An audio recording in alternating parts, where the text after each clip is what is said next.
So let's call the management committee meeting for Wednesday, December 8th to order.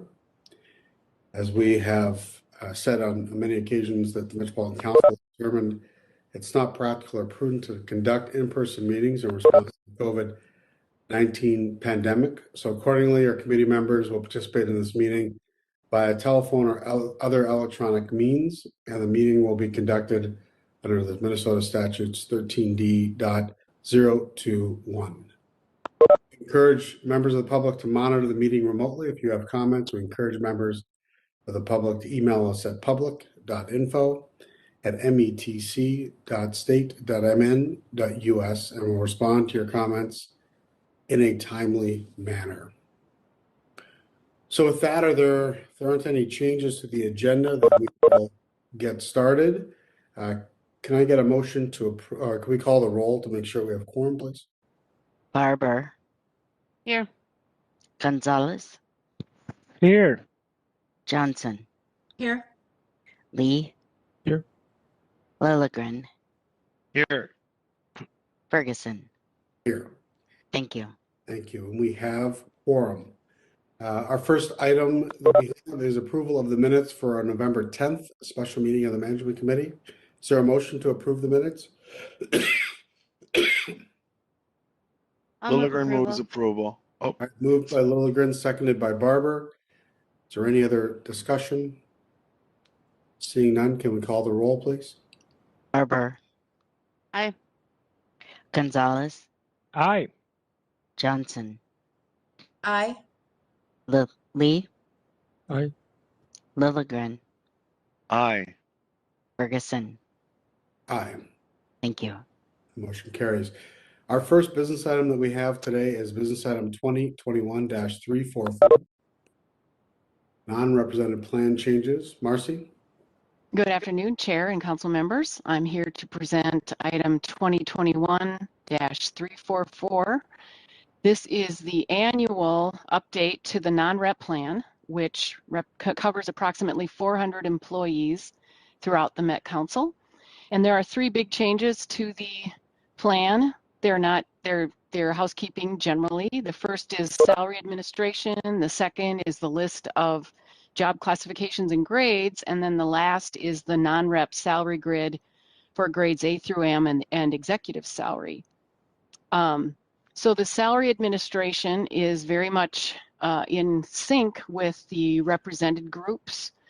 And what this indicates is a 2% general increase of the entire compensation grid, which results in a 2% increase for non-represented employees in the step 4 through 8 area, and then a step increase to a new step if performance meets expectations or above. For those who are in the performance zone of the grid, there would be a 2% general increase and then a performance-based increase that is a pool of 1.5% for the group. And so we determine the exact percentage increases by performance rating once we have the all the performance reviews in, or a good chunk of them. And then we want to be able to distribute 1.5% to that group.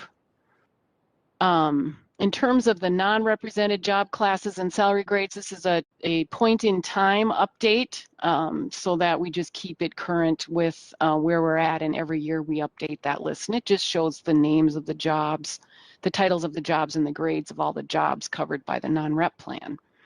And then when it comes to the grid, this really basically shows the salary at each step of each grade, and that whole grid was bumped up by 2%. And then the executive salary grades were moved to reflect the changes to the local government salary cap for 2022. And this, the Thrive analysis is stewardship, falling within the financial parameters established by this council and reflected in the 2022 operating budget. And then prosperity, so fair and reasonable total compensation that demonstrates the council's commitment to its employees. So with that, I will take any questions that you might have about the non-rep plan. Are there any questions from council members? Councilmember Gonzalez. Thank you. And this is just a question for my information. And I see that there's a local government salary cap that's set by the legislature, right? Correct. Um, so is it our practice to go all the way to the maximum allowed by the cap, or do we have some flexibility on that? And the flip side of my question would be if there's any scenario in which we can go above the cap. Thank you for that question, Chair, Council Member. So we are not required to go to the top of the cap, and in fact, we don't generally. I mean, we have what you'll see in the executive range is, a bottom, a middle, and a top. We do not tend to bring people in at the very, very top, but we can't go over. We can't, compensation in any given year cannot go over the top of that range. I will say that you can, or we can as a council, request that the legislature give us exceptions to the cap. And we have received exceptions to the cap for a few of our executive positions. About 3 years ago, we lobbied for some exceptions, and then we did earlier, when the cap first came into play about, over a dozen years ago. So even when we have an exception to the cap, we tend to not go right up to that exception. But we know that for some of our positions, we really need that exception in order to be able to recruit the level of candidate that we need for this work. Thank you. And that's what I was thinking, to attract top talent, we need to, be competitive. So that helps. Thank you very much. You're welcome. Any other questions from council members? Marcy, I just had one for you. I know we've done some other changes to ensure we have pay equity amongst different folks within the organization. Do we look at positions to make sure certain positions aren't graded lower and they have, let's say a lot of women or a lot of people of color in those positions, and that in itself wouldn't cause some pay inequities? Or how do we ensure as we create these grids that we have pay equity throughout? Chair, that's a good question.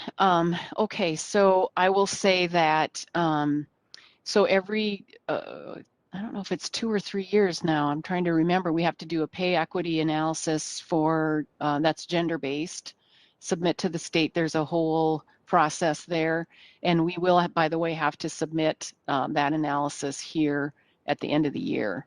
And so you will actually be getting, this committee will be getting an item to basically review and approve our pay equity analysis submitted with the state. So each, in terms of being able to ensure equity in our grids across the council. So the grid, so first of all, the grid groups, it's non-rep, it's MANA, it's AFSCME, and TMSA. And, we have established by union contract, a particular set of a grid, right, with steps and with a minimum and a maximum. Whenever we hire someone into a position, we take a look at their experience and their education, and we look at the people who they are working with, or the people who are in their same grade across the council. So what we really look at is to try to compare employee credentials, with those in their job families and in their work groups, so that we do not create additional inequities in terms of gender, race. Now, of course, there's always people who join the organization years and years ago. We always have market conditions that impact us, but when we make new offers, if we have different, we have scenarios where we may be creating inequities. We have a process where we can adjust salaries to address those with union approval. Okay, thank you. Mhm. Any other questions from council members? Is there a motion to approve business item 2021-344? So moved by Gonzalez. Moved by Gonzalez. I think it was seconded by Lilligren. Is that right? Second by Lee. Sorry, seconded by Lee. So moved by Gonzalez, seconded by Lee. Is there any other discussion? All right, seeing none, can we call the roll, please? Barber, Aye. Gonzalez, Aye. Johnson, Aye. Lee. Aye. Lilligren, Aye. Ferguson. Aye. The motion carries. Our second business item that we have is business item 2021-326, FM 14-1 procurement policy. Jody? Good afternoon, Chair Ferguson and committee members. My name is Jody Jacoby. I'm the director of the procurement department, and I'm here today to present business item 2021-226, which is adopting FM 14-1 procurement policy version 11. This policy followed the council's standard internal review, including approval by the Policy and Procedure Review Team for consistency, clarity, and compliance. This internal review committee is fairly new at the council, and it includes relevant internal stakeholders, including the Office of General Counsel and Communications. And I believe it's one of the first policies that have gone through this team to the council for approval. So what's been changed is this version revises some of the changes with your help that we've made to the purchasing thresholds to align with previous council action to increase the threshold for micro purchases for from 5,000 to 10,000 for all funding types. And then if you're using an MCUB vendor and local funds, it increases the micro purchase threshold up to 25,000. And then additionally, it increases the small purchasing threshold from 100,000 to 175. And that matches the state statute. This version also includes some plain language revisions and a clarification of the procurement contracting method that's used. I'm happy to answer any questions that you have on this policy update.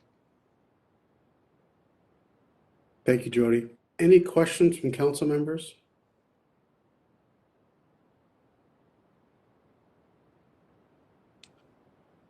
No? All right. Seeing none, Jody, I thank you very much. We do have, we may hopefully have some other updates after the legislative session. So, but we'll start the year with this policy. So thank you. Is there a motion to approve the business item 2021-326, the updated procurement policy? Johnson moves. All right, moved by Johnson, seconded by Barber. Seconded by Barber. Says business item 2021-326, moved by Johnson, seconded by Barber. Any other discussion? All right, seeing none, can we call the roll, please? Barber, Aye. Gonzalez, Aye. Johnson, Aye. Lee. Aye. Lilligren, Aye. Ferguson. Aye. Thank you. Thank you. The motion carries. Our third business item is business item 2021-305, Southwest Light Rail Transit, Kennedy and Graven Contract, Amendment number 3 for legal services. Jim? Thank you, Mr. Chair. Jim Alexander, Project Director for Southwest LRT. So this Kennedy and Graven handles condemnation proceedings for the project, and we're looking to amend this contract The existing contract needs to be amended by $581,000 to a total of $1.329 million for this work. And the reason why we're here is that there's been additional work that's been required by this team, given just the process of condemnation. There's additional work that often comes up with appeals and dealing with court actions that we need to have our consultant address. And so we've had to add some money to the contract for this purpose. And as you can see, we did do an amendment earlier this fall for $68,000. That was kind of an interim to keep us going until we get this full council action going for the contract. But essentially, we've had some complex parcels where we've had to go through some appeals, and we actually had one parcel had a temporary or anticipated temporary restraining order imposed on us that we had to contest through the court. We were successful on that due to Kenny and Graven's work, but these type of things pop up on these type of parcels. And I just wanted to give you an update. I'm going to give you an update at the full council later today, but we have 98 parcels completed of the 150 total. So we're well on our way, but we still have quite a bit to go with 52 more parcels to complete. So with that, Mr. Chair, I'll take any questions. Are there any questions on this business item?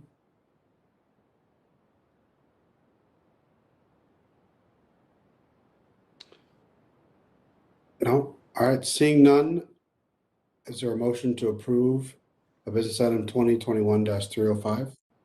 Moved by Barber. Moved by Barber. Is there a second? Second by Lee. Lilligren, second. Moved by Barber, seconded by Lee. Any other discussion? All right, seeing none, can we call the roll, please? Barber, Aye. Gonzalez, Aye. Johnson, Aye. Lee. Aye. Lilligren, Aye. Ferguson. Aye. Thank you. And the motion carries. Thank you. Our fourth and final business item for the day is business item 2021-337, a loan agreement with the Minnesota Public Facilities Authority and issuance of the supporting general obligation sewer. Mark? Thank you, Mr. Chair. Good afternoon, committee members. Mark Thompson, Senior Manager of Treasury, and business item 2021-377 requests council approval of a parameters resolution authorizing the regional administrator to execute a loan agreement with the Minnesota Public Facilities Authority and also issue a required supporting note. This is an annual financing tool. These MPFA loans are one financing method along with council bonding and pay-as-you-go used by environmental services to finance ongoing budgeted wastewater capital projects. The council has a strong relationship with the Minnesota Public Facilities Authority, and this loan is part of their Clean Water Revolving Fund program, which provides low-cost loans to political subdivisions of the state to fund capital costs of eligible sewer and wastewater treatment systems. Environmental Services submitted an application, and we've been approved for a loan of $50 million to be paid back over a 20-year term. Same structure as the loan we did last year. The loan we did last year is going to be fully drawn down in January. So we're starting this process to institute a new loan. We'll probably close on the new loan in late January. So the funding will be in place for next year. This loan program provides a cheap funding source for the council. The interest rates are typically lower, and we save bond issuance costs. We expect this loan to be at 1%, which is the lowest rate the loan program can offer. And compared that to us going out and issuing bonds, currently we'd be about 1.7% for a similar structure. So that will save us over the term of the loan about $3.6 million compared to bond issuance. So it's a very good loan program for us. The proposed parameters resolution requires the loan be closed in 90 days. It also sets a maximum loan amount of $50 million and a maximum interest rate of 2.5%. The Thrive analysis of stewardship as this financing method provides a inexpensive financing method and saves these $3.6 million of interest costs over the term of the loan. Funding for the repayment of the loan will be wastewater system revenues. And although the PFA loan is also requiring us, which we've always done, is to execute a general obligation note pledging the council's full faith and credit and taxing authority as security for the repayment of the loan also.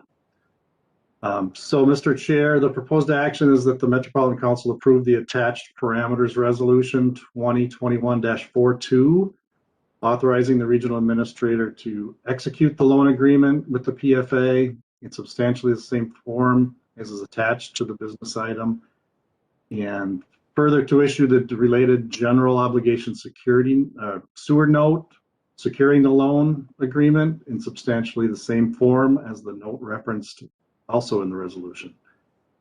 That concludes my comments. I'll take any questions. Are there any questions from council members? Nope. All right. Seeing none, is there a motion to approve business item 2021-337?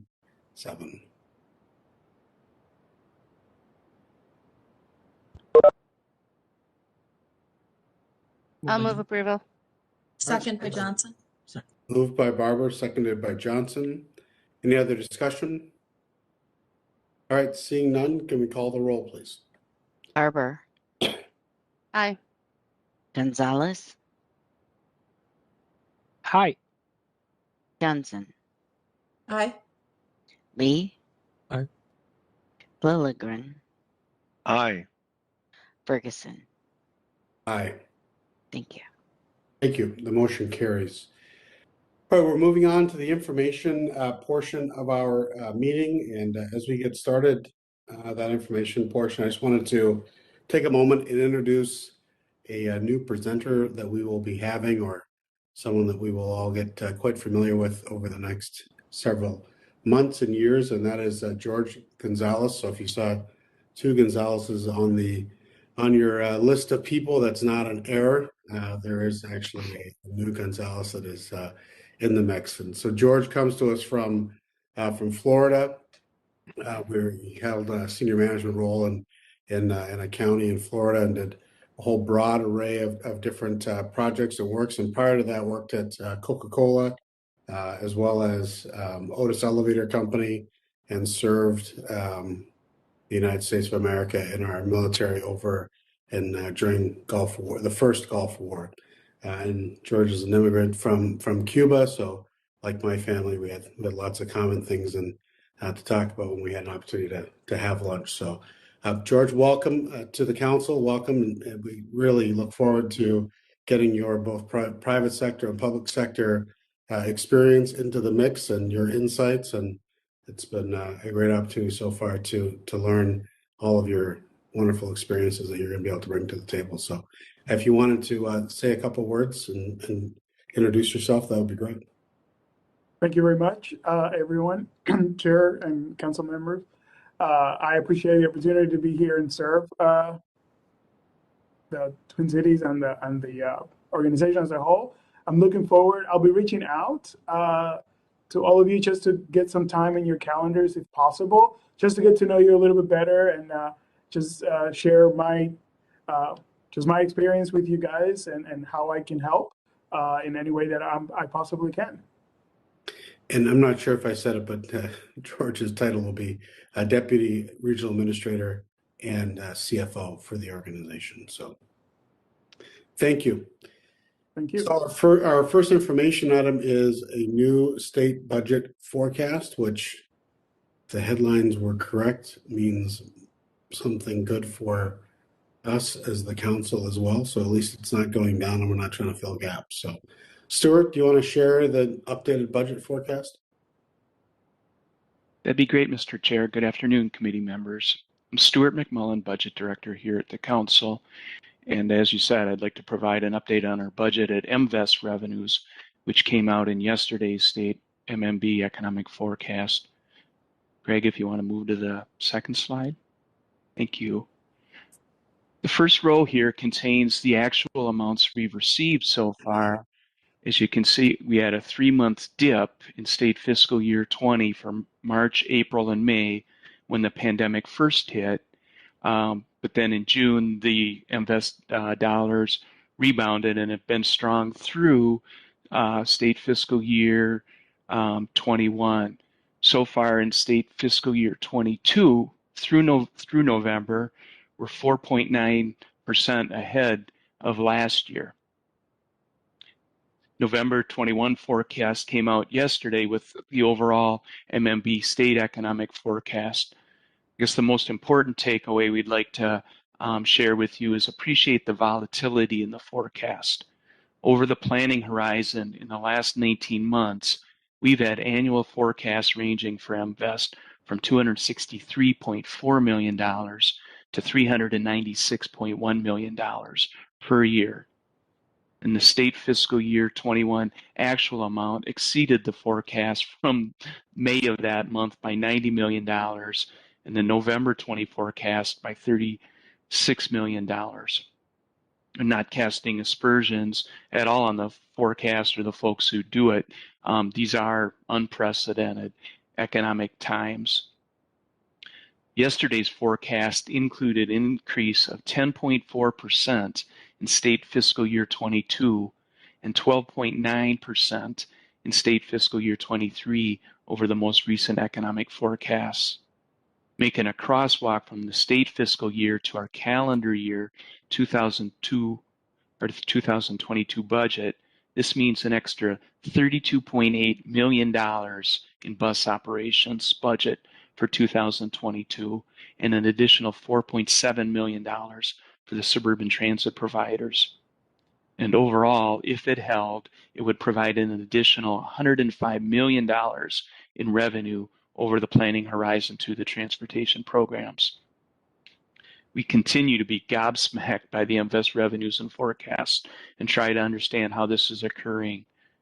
The MVEST revenues are a function of volume, that is the number of cars sold, and the price at which they're sold. And all of the growth in MVEST seems predicated on the price. We've all read and felt the supply chain issues, and they're real in the auto industry, particularly due to the shortage of semiconductor chips. A trade magazine called Car Gurus reports that new car inventory levels are down in the third quarter 64% from last year and not likely to improve in 2022. In a story in this week's Star Trib, Walzer Toyota said they'd usually have 600 new cars on the lot, and they had 0 on Black Friday, but had a wait list of 484 people who'd put money down on a new car to be delivered.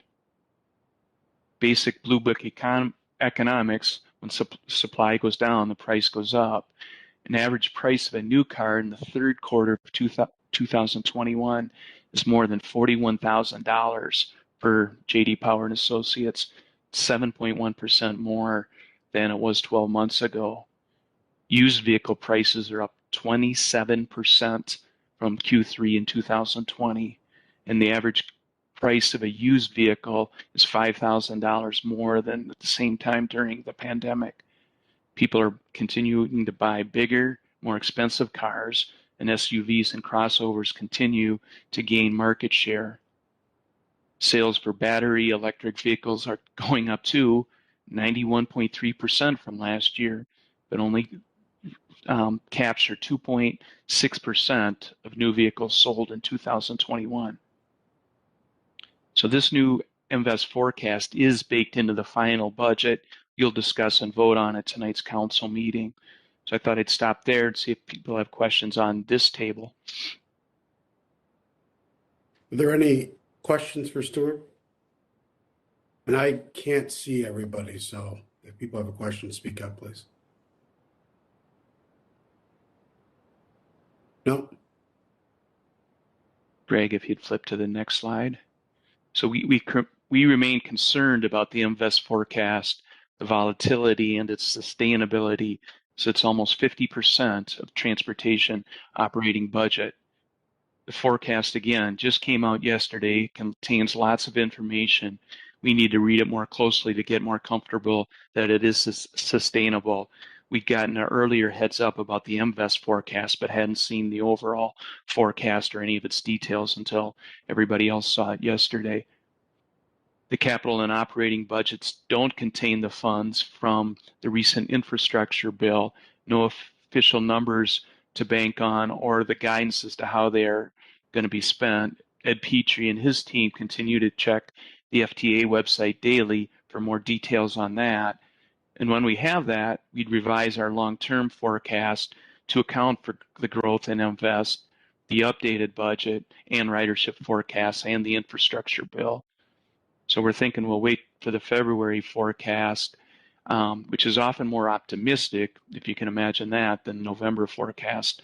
See what that brings, and based on all those factors, discuss with this committee and the Transportation Committee whether we'd revise our budgeting practice for the invest revenues we receive. Thoughts, questions? Are there any questions?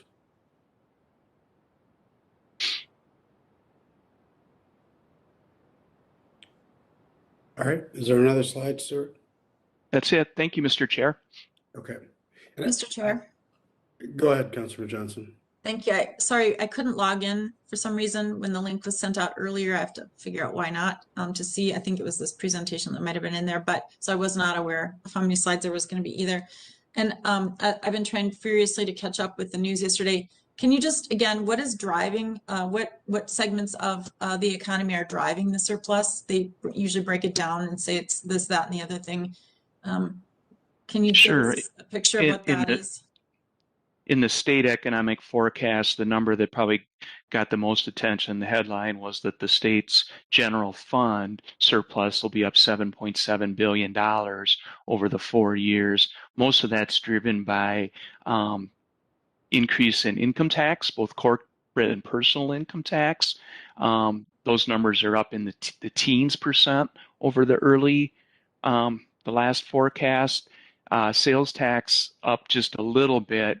The one that surprised me, I guess, is that expenditures are down from the previous forecast. Not a lot, but down. And again, given price of labor, some of the other challenges, kind of the social infrastructure, if you will, I'd have thought the expenses would be up also. So again, the major driver there was personal income tax, personal and corporate income tax. Thank you. Everything is so interesting about this. It'll be very interesting to see that February forecast.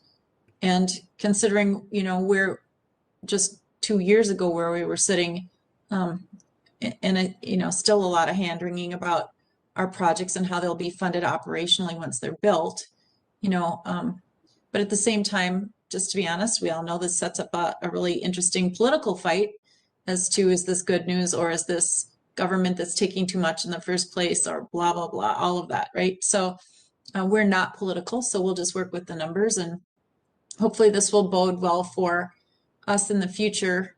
And I'll try to dig into more of the details too, but I always like to know what those drivers are behind the scenes and trying to figure out if they're anomalies. And so anyway, thanks for bringing this to us. Very interesting. And thank you, committee, Mr. Chair. Thank you. And I think, we'll have more from our finance team in the quarterly report. I'm not sure if they'll address this, but it's my understanding from a budget perspective, we're not, even though the numbers are higher, we're not changing headcount or making other investments. We're going to wait and see what happens in February. And from a sort of a conservative, prudent perspective, then we can make other adjustments at that point if we need to. But ultimately, if you remember, we have reserves that we can, we put more money into when we have a little extra revenue. we take money out of when revenue comes up short. And so, we may be just in a situation where, that's where if there's some extra money, we can put it in there that would help us get through some, other periods where we may not have the funding that we need to provide all the services that we would like to provide. So, so at this point, as my understanding is, we're not making any significant, year-long changes to the budget, like adding, headcount or other major projects as a result of this new forecast. So. Mr. Chair, committee members, that's correct. We did not change the expense budget at all based on the assumed any changes to the revenue budget. Thank you, Stuart.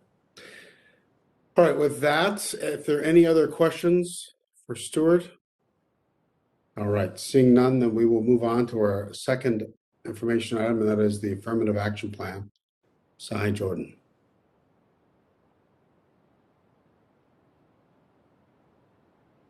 Good afternoon, Chair, committee members. Ashanti Payne, Assistant Director with the Office of Equal Opportunity, and I am presenting on behalf of Cy Jordan, who could not be here today. Also, I will mention that Marcy Simon, Director of HR, is also here and available to address questions and help provide any clarity if necessary. So just as kind of a refresher, our affirmative action plan covers a 2-year period and looks at all of our employment and personnel practices. We are currently in the 2020 plan year, which goes through 2022, June 30th of 2022. And it is submitted to MMB, Minnesota Management and Budget, for review and approval. And our plan was approved, and we are now in the after stages in terms of goals tracking and reporting, quarterly reporting of our progress towards those goals.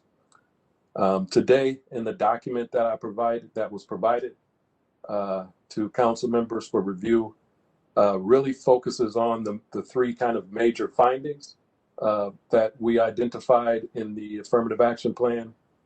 First, that we are underutilized in terms of our employment picture, what we look like council-wide for women in almost all of our job categories. 2, for skilled crafts, we are underutilized for each protected group. So women, people of color, and persons with disabilities.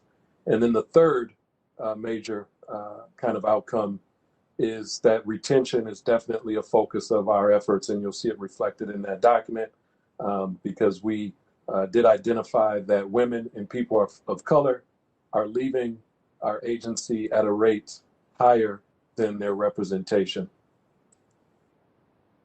So since yes, do we have data or exit interviews as to why that's happening?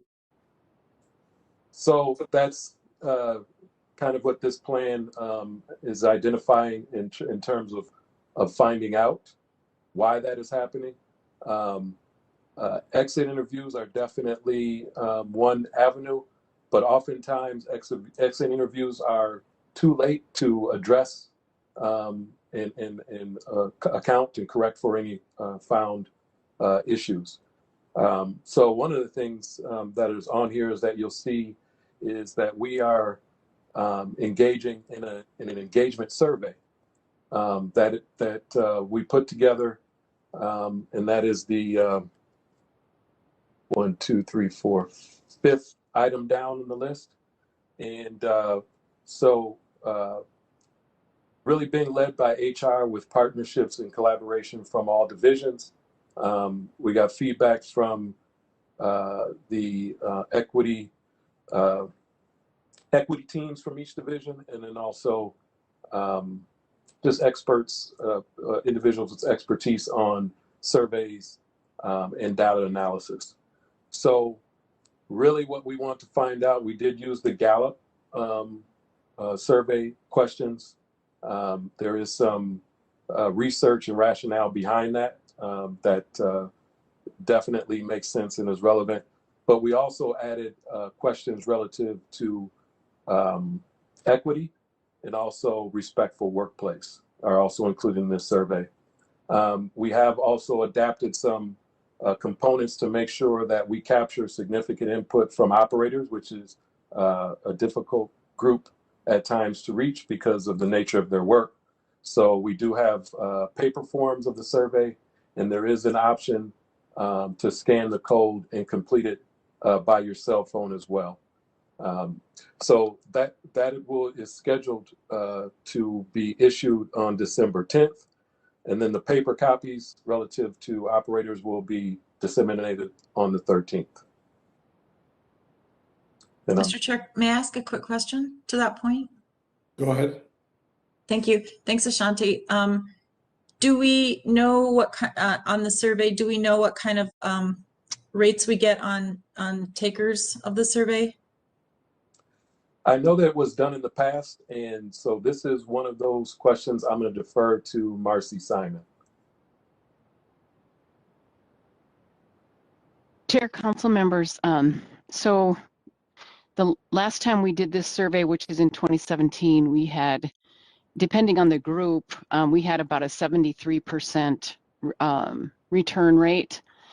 We know that we probably only need about a 25% to have it to be statistically representative, but we're really hoping for a much higher rate because we want to be able to, we've got all kinds of demographic groups we're trying to reach, right? And we want to be able to make sure that we have a way to, or that we have representation all across those groups.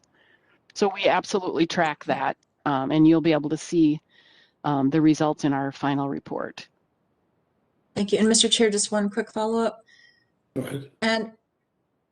And I think you mentioned using Gallup questions, so trying to find the right questions by people that have worded them correctly, whatever correctly means, just so that there's trying to scrub for bias, right, and make sure that they're authentic questions where people feel free to be invited into the question. Hopefully, there's some open-ended questions where you can get richer data out of it or content out of it. And I know I don't want to micromanage, but I just know in some of the places I've worked, one particularly, and then just others, doing some targeted and strategic state interviews where people, feel that during their review period or, it's not just about a report on how am I doing where you're kind of on defense, like, God, I hope it goes well, those scary moments when you're probably going to have a review, but leaning into it and asking people, you're valued and we want to keep you here. So, in those moments, so supervisors know on a day-to-day basis what might be some points of interest where they could find out, what people are needing or wanting out of their job. And before they start to get discouraged and they aren't filling out the questionnaires and they start to look for other jobs. So I'm just saying that because it might be another option if you're not already doing it where it's more personal and it's not survey driven and so, data driven, but more personal, letting people know that do they have career aspirations? Are they having issues with daycare or, whatever it might be, and have those conversations. I just know that they've very much helped in retaining staff so that you don't have to do the exit interviews. Thank you, Councilmember Chair. We definitely will take that under advisement. I probably should have mentioned at the beginning as well that we actually, as a work group with OEO and HR, identified 43 strategies. But as you know, when you try and focus on 43 at once, probably none get done. So these were the ones that we said, let's tackle these 11 here. Make sure we track progress and then move on to the next group. But stay interviews was definitely part of the complete list.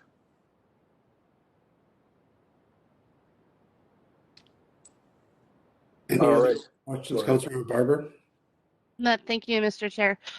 One thing that I'd be interested in, and I don't know that you'll be able to get to that or to this level with what you're doing, but it does follow along the retention pathway, but we're seeing a significant drive, not just by our workforce, but the workforce in general, that people want to change how they're working and looking for better work-life balance. We're seeing that, for example, I've heard anecdotal information that fewer of our operators are opting for overtime, things like that, because they went through some time during the pandemic where instead of overtime, they had more time with their families and are adjusting.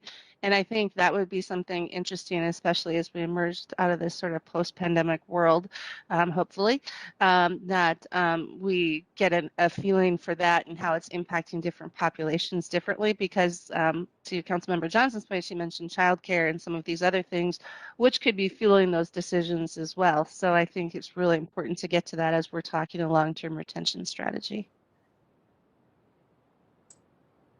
Thank you, Councilmember Barber, Chair. Yes, that is not part of my presentation. And however, I will mention that I know that Transit, E&I Group is, and along with HR as well, is working on some efforts specifically towards our operators. And help me out, Marcy. Great Place to Work initiative. So I know that they are capturing, I can't speak to the level of detail specifically going on, but I know that those are some of the things that they are looking at. All right, thank you. Any other questions?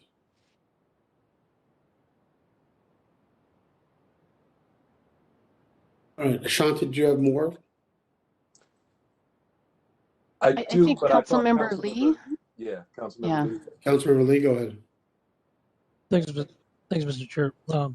My question is related to Judy's question, and I was wondering if in our surveys, whether they're state surveys or exit interviews, if they're in person or a written form, or what kind of evaluation it is. And the reason I ask this is because I wonder if we could use a third party so that when our employees are doing these evaluations or interviews, if they happen to be face-to-face or in-person interviews, that maybe if having a third party ask the questions and interview them, they might be a little bit more forthcoming about the challenges and barriers, so that we could have a more complete picture of the work culture and the systems and the barriers that might be impeding their movement.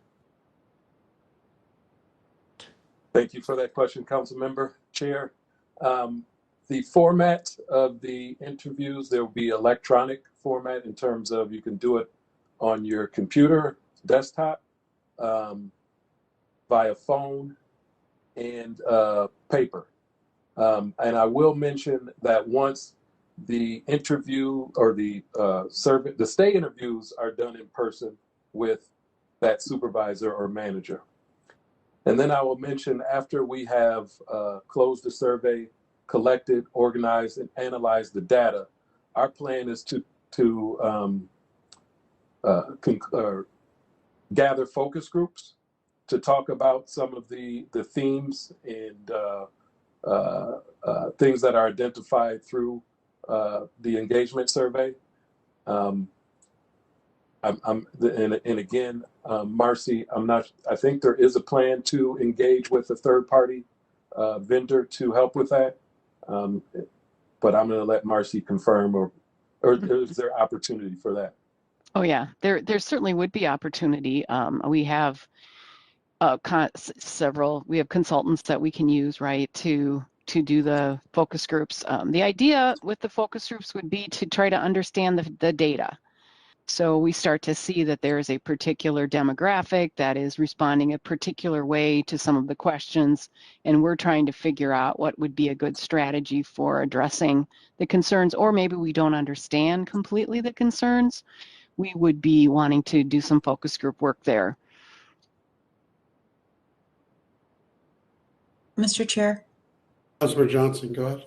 Just briefly, I appreciate all of this. I think it's important. So what we're trying to find out is what's present and what's missing from the experience.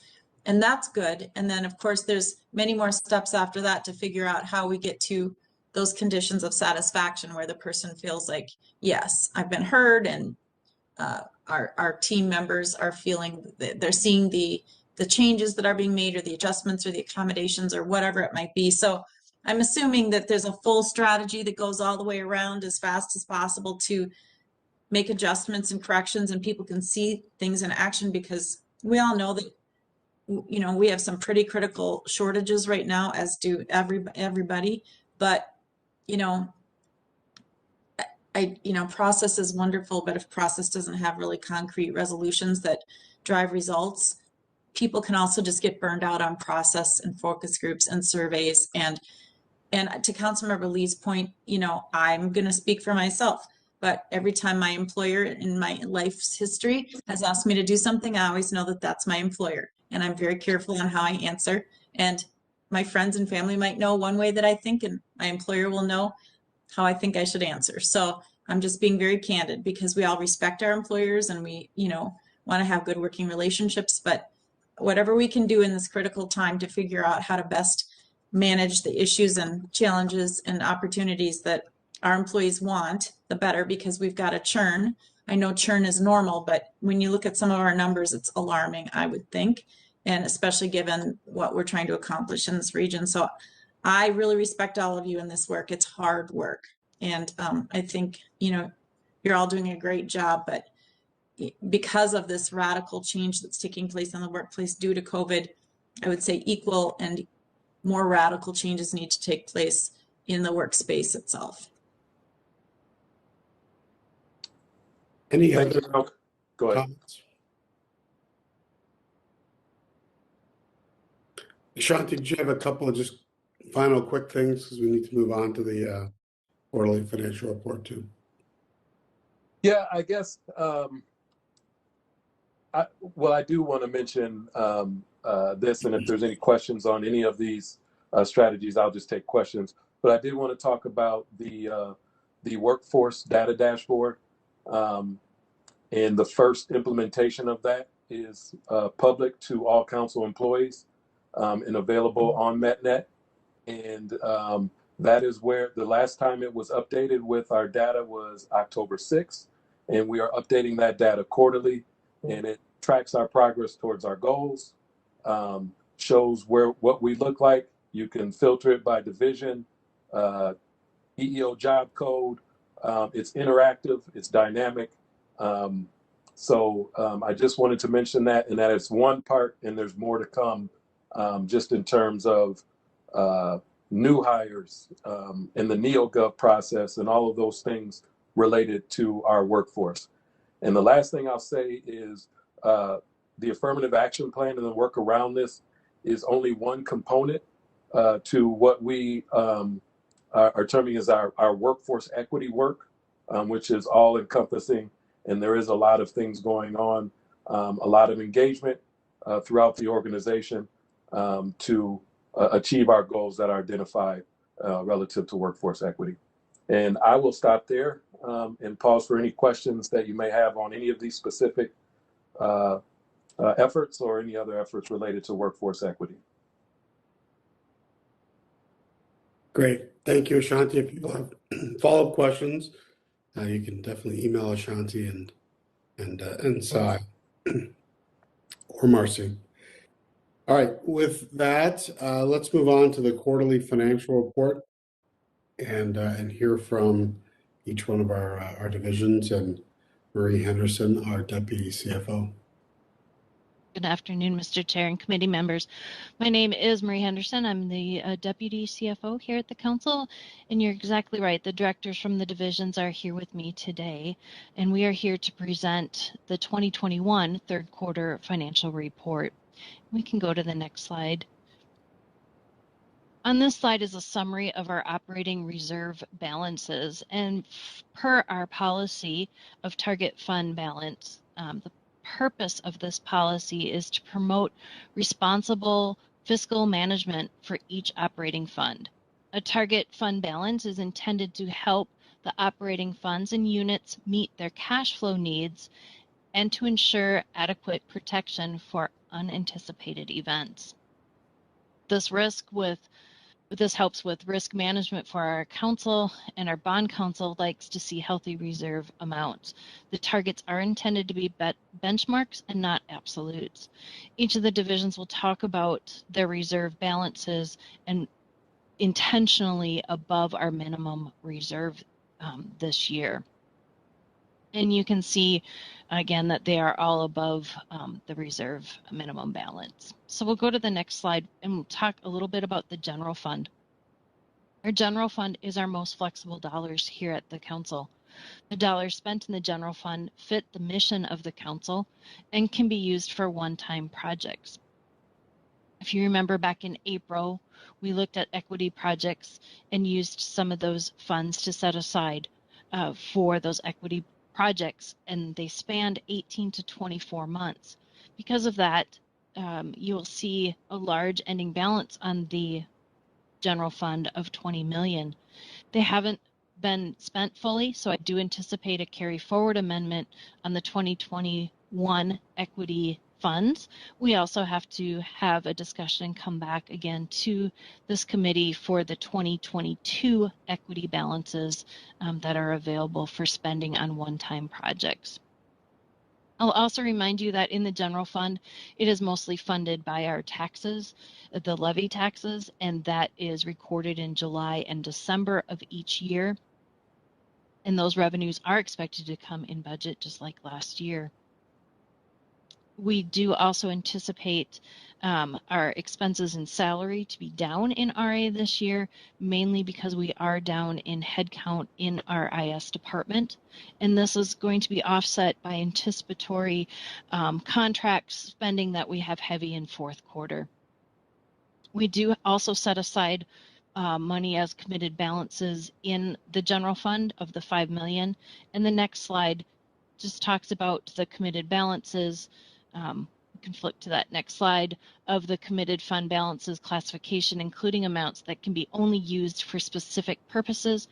They were determined by a formal action of the highest authority, which is here at the council, that you have set aside for the self-insurance, the compensated absences, and our water supply program. With that, we can go to the next slide, and I'll turn it over to Ned in Environmental Services. Thank you. Thank you, Marie. Thank you, council members. Again, my name is Ned Smith. I'm the Director of Pretreatment and Finance for Environmental Services. We're pretty excited about our forecast and how 2021 looks to be shaping up. For revenue, all of our municipal wastewater charges, our sewer availability charges, and our industrial waste revenue is projected to be on budget. We're slightly under budget overall, and that's just due to some slightly lower investment earnings and some other miscellaneous revenue. Expenses are expected to be $1 million under budget. That's a couple of things driving that. First of all, our materials and supplies is actually over budget due to increased maintenance productivity and some inflation factors. Also, our utilities are going to overrun budget a little bit due to lower turbine generation at the Metro plant, where we generate our own power off of the heat from the incinerators and steam. That's going to be offset primarily by our salary and benefits that are going to be under budget, mostly due to higher vacancies as well. And we also have some savings in our contract services from a new fertilizer pellet contract out at Blue Lake. We built the budget before that contract was finished. The contract came in much lower than we had budgeted. We expect those savings to continue, and we'll be baking that into our budget in the future. We also have some salary savings over in RA allocation, which Marie mentioned, and so that does trickle down to ES. All of that puts our total change in the reserve at a $1.5 million deficit, but that's compared to a $3 million budget. So we're excited that we'll be using less of the reserve in 2021, and that does put our overall reserve balance well above our target. So we're healthy with our reserve there. Next slide, please, for SAC units. We continue to have good news in our SAC units. We have projected that we're going to end 2021 with about 22,000 units. That's actually probably conservative. I think it's going to be a little higher than that. The great news about 2021 is we are continuing to see strong revenue units in our residential, but we're also seeing some recovery in the commercial sector as well. So our strong in 2020, most of that strength was built on residential market alone. But in 2021, we're seeing strong recovery in residential is continuing to be strong, but we are seeing a recovery in the commercial market. So units look good there. Next slide, please. And that puts us then at our overall revenue, our SAC reserve at about 117 million, which is well above our policy minimum of about 55 million. That policy minimum being the 5-year average of anticipated SAC charges. So SAC looks very healthy, as does our overall reserve. And if there are no questions, I will turn it over to Heather. Any questions for Ned? All I have right. a quick question. I have a quick one. Sorry, I wasn't fast enough at clicking buttons. So the SAC, with the SAC units going into 2021, are you hearing anything of any of the supply chain issues potentially impacting, especially that commercial development, or will it not really impact us because the developments are underway?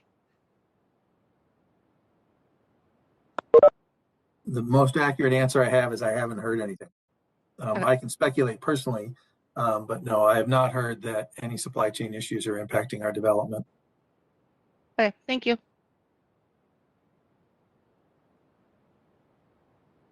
Any other questions for Ned? All right, Heather. Okay, good afternoon. Heather Augustin-Hebner, Finance and Administration Director for Community Development and MTS.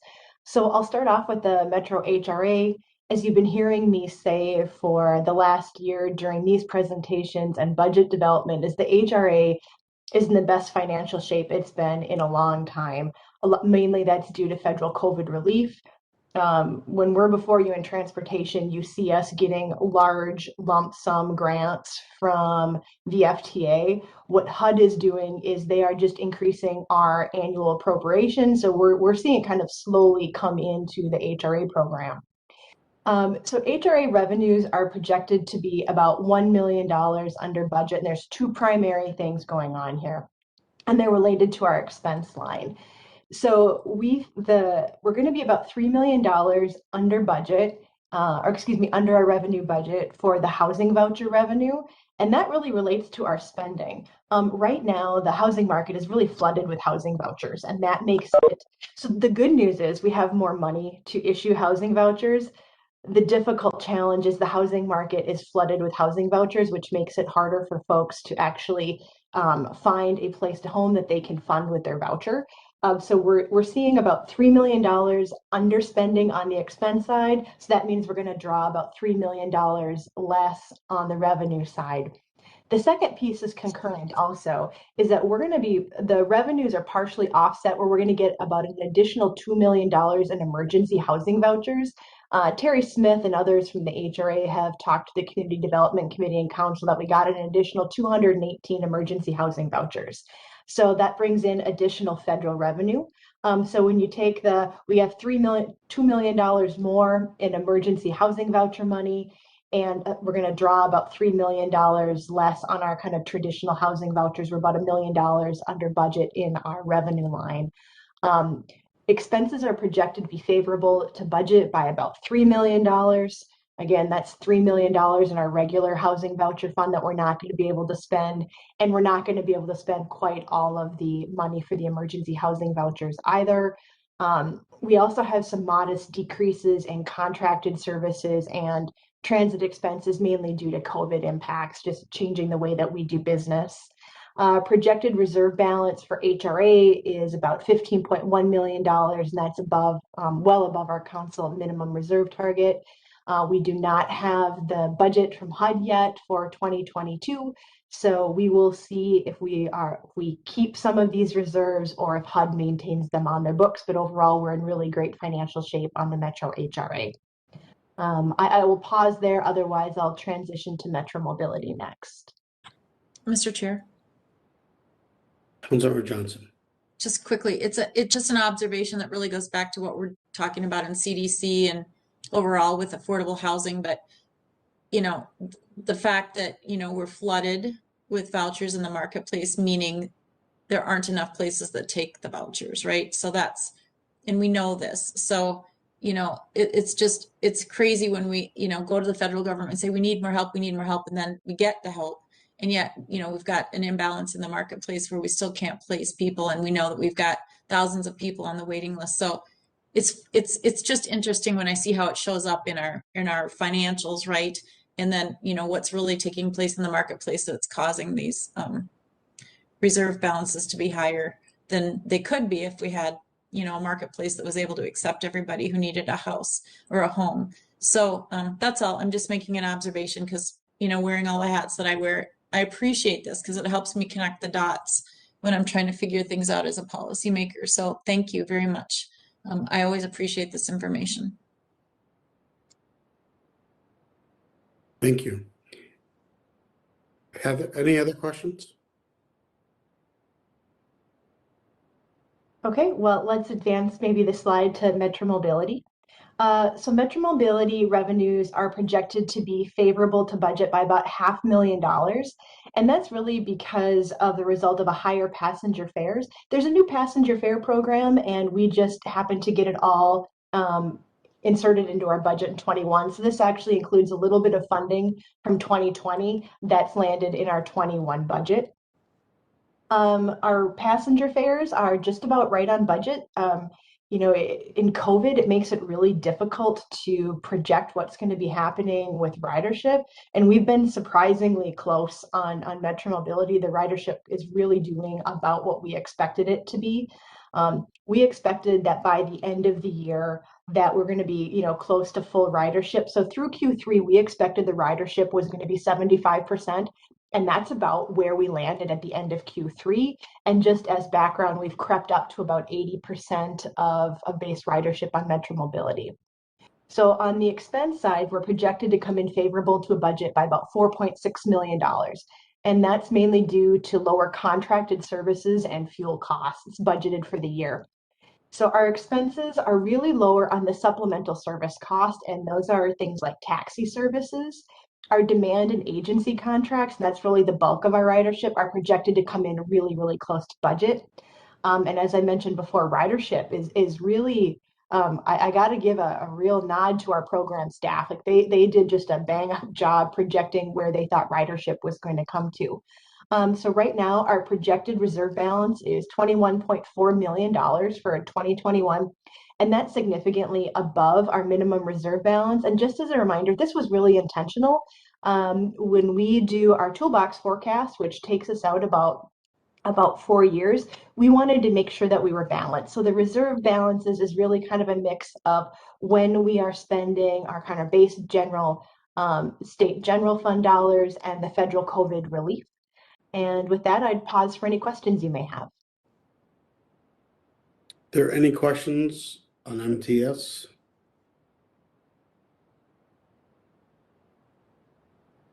All right, seeing and hearing none. Metro Transit's next. Good afternoon, Chair, committee members. Ed Petrie, Director of Finance with Metro Transit. First, I'll go through a couple slides on motor vehicle sales tax. Then I'll go through the Metro Transit bus, light rail, and commuter rail systems. As Stuart was talking about earlier, motor vehicle sales tax, we still kind of shake our heads a little bit because with the results that we're seeing, we're cautious. Let's just say we're very, very cautious with what we're seeing. But what we're overall seeing that the motor vehicle sales tax receipts through 2021.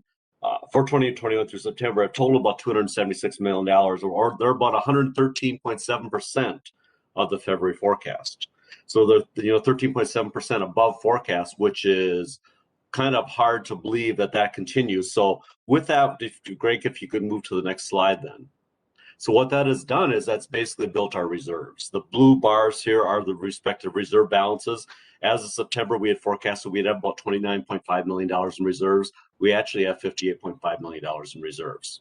If you recall, with motor vehicle sales tax, the council has taken a very conservative approach, a realistic approach to what we do. Because it's a volatile revenue source, we budget 95% of the revenue that's forecasted. Then any receipts in excess of that would then be used for future year operations.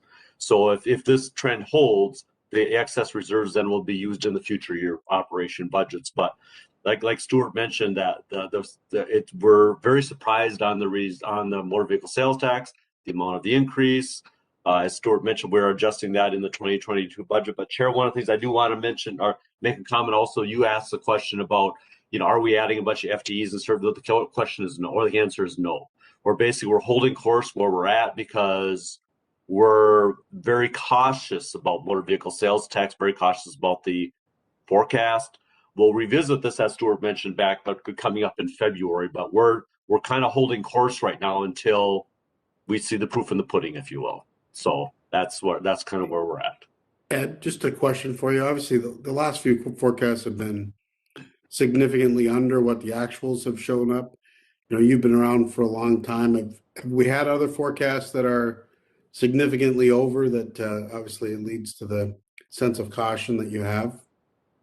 Chair, committee members, yes, we have. We've had some years where the forecast comes out and it's really strong. We're cautious, and when the results finally start coming in, it does not hit what the target had projected. So those are the years that we were very, very pleased and very happy that we had actually budgeted 95%. So it kind of ebbs and flows, but yeah, so it can go either way, Chair. The thing that kind of boggles my mind is the fact is that we're all hearing that there's no chips, there's no new vehicles. Stuart mentioned that one of the dealerships said they should have 600 new vehicles on the lot. Black Friday, they had none. So it's just kind of like, what's causing it? So we're cautious. So like I said, we are holding course, not changing things until we see some proof. Great, thank you. Okay, you bet. Let's go to the next slide, Greg. So that brings us into Metro Transit bus operations. Like all the rest of the business units, we have a very good result for the end of the year. Before I go into Metro Transit bus operations, I'm going to kind of talk about ridership, talk about for bus, light rail, commuter rail. One of the things that we've talked about previously is that we track ridership. Since we've been on this COVID journey, we have been tracking ridership since back in March of 2020. We're right now, the numbers I'm going to give you are tracking for week number 92. So we have been tracking this ridership, COVID ridership, for 92 weeks, which is just amazing. So that is for the week of 11/29 through 12/5. What we're seeing, the bus system was down about to pre-COVID levels, was down about 47%.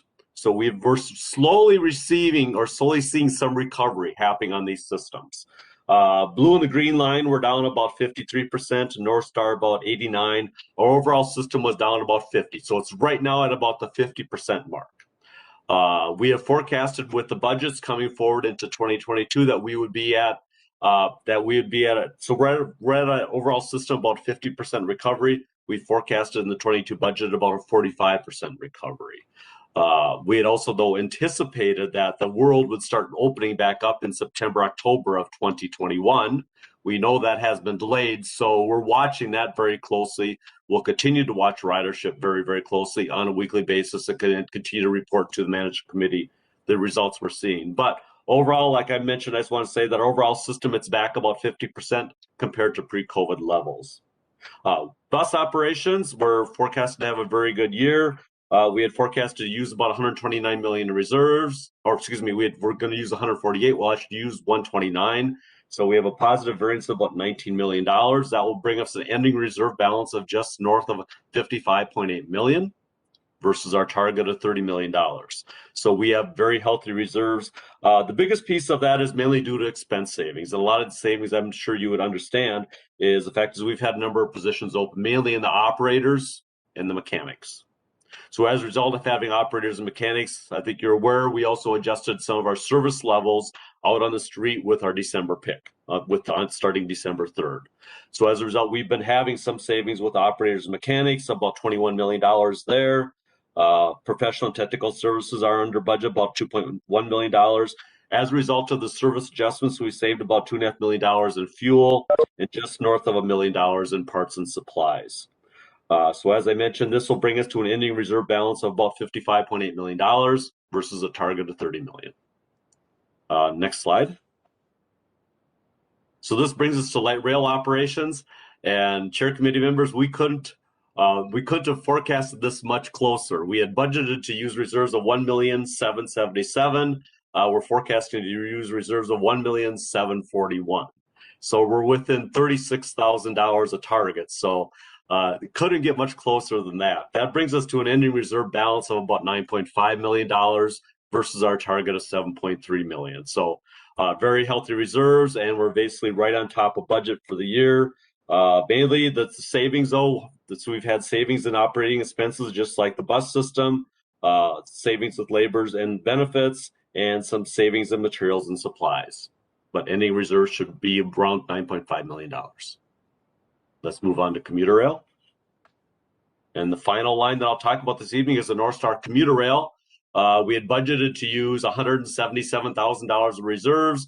We forecast that we will have about a surplus of about $92,000. So that one is also right on top of the budget where we anticipated. So that brings us in at a ending reserve balance of $7.8 million versus the target of $962. So we're ending the year with very good results. North Star, as you would anticipate, we've had savings again with salaries and benefits, about $1.5 million. We've also had about a $1.6 million savings with BNSF due to running less service. So that would bring us into reserves about $7.8 million. 962 was our target. So with that, chair committee members, that's my report on the Metro Transit family of services, and I could stand for any questions. Any questions from council members? Ed, I just had one for you. On the expense side, how much of the expenses are sort of more fixed cost and how much of it is sort of truly sort of variable? As for example, as we add bus routes or more frequency on the trains, the expenses go up versus just sort of expenses that we're going to have, whether we're at, whether we cut service or expand service, et cetera. Chair committee members, really good question. I guess one of the lines I can give you kind of an idea on is like on North Star commuter rail. When we're running a full budget, it's around a $22 million budget. We've done some additional analysis over the last year to determine what is our carrying fixed costs. Carrying fixed costs are about $6.5 million, for example, at the commuter rail. So it's about 30% is fixed cost. Got it. Perfect. Yep. Thank you. Thank you. Any other questions? Mr. Chair? Yes. Hi, Mr. Chair. This is Councilmember Barber. I just have a general question or a comment for all of our finance people who've been presenting today.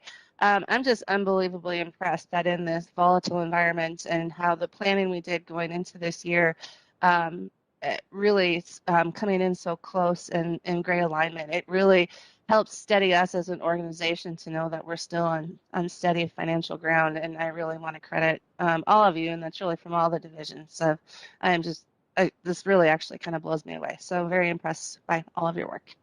Yeah, thank you. Agreed. All right, thank you. Does somebody have a motion for me? We don't. Mr. Chair, I do. Okay, go ahead. All right, Mr. Chair, I move to close this meeting under section 13D.03 subdivision 1 of the Minnesota statutes so we can consider a labor development and negotiation related to labor strategies. Thank you. Is there a second? Second by Lilligren Barber. seconds. Seconded by Barber. So just the governing body of a public employer by majority vote in a public meeting may decide to hold a closed meeting under the provisions of section 13D-03 subdivision 1B of the Minnesota statutes.